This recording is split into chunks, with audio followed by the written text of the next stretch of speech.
গতবার তো কাজ করা হয়েছে। সবই মানি, কিন্তু তালগাছ আমার।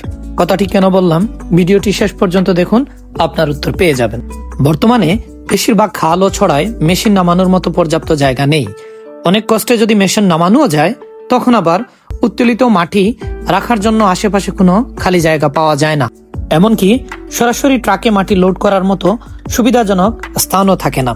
এর ফলে একটা কাজ যা স্বাভাবিকভাবে 10 দিনে সম্পন্ন হওয়ার কথা, তা গড়িয়ে 20 দিনে বা তার বেশি সময় লেগে যায়। একই সাথে প্রকল্পের ব্যয়ও বেড়ে যায় কয়েক গুণ। এই সমস্যা শুধু প্রযুক্তিগত বা প্রশাসনিক নয়, এটি আমাদের সামাজিক মানসিকতার প্রতিফলন।